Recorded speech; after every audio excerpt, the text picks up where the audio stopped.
এবার রংপুর রাইডার্স যেহেতু আমার উপর ট্রাস্ট রেখেছে, ওদের ডোমেস্টিক টিমে ভালো খেলেছি, so I am very thankful. জাতীয় দলে জায়গা হারিয়েছেন অনেক আগে, সাদা বলেও খুব বেশি সুযোগ পাননি, কিন্তু বিপিএল এ রংপুর রাইডার্সের হয়ে সাইফ হাসান জানিয়ে দিলেন তিনি হারিয়ে যাননি। দুর্দান্ত পারফরমেন্স দিয়ে ফের আলোচনায় ২৬ বছর বয়সী এই ব্যাটার।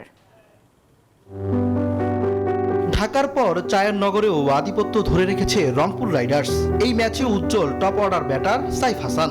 লাক্কাতুরায় সিলেটের বিপক্ষে ঝড়ো ৮০ রানের ইনিংস রংপুরকে এনে দিয়েছে টানা চতুর্থ জয়।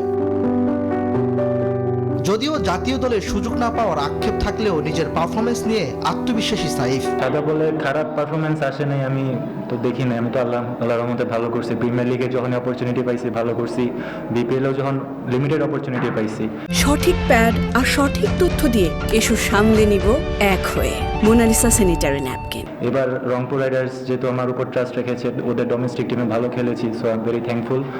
আর এমন না যে আমি খারাপ করে আসছি, আমি যখনই অপরচুনিটি পাইছি আমি ভালো খেলার চেষ্টা করেছি।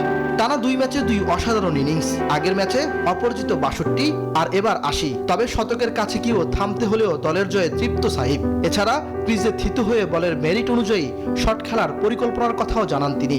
তেমন স্পেসিফিক কিছু ছিল না যে এখন আমি মারবো, এখন তুমি মারবা, but according to the merit of the ball খেলার চেষ্টা। না, কোনো আক্ষেপ নাই, টিম জিতছে আলহামদুলিল্লাহ, ইনশাল্লাহ এরকম খেলার চেষ্টা করব। ঘরের মাঠে বড় স্কোর করে জিততে না পারার আক্ষেপ সিলেটের কণ্ঠে। পরের ম্যাচেই ঘুরে দাঁড়াতে চায় ওরা। গেলে আমাদের দলেও একটা বোলারের শট ছিল। ইমরান হোসেন, নিউজ 24,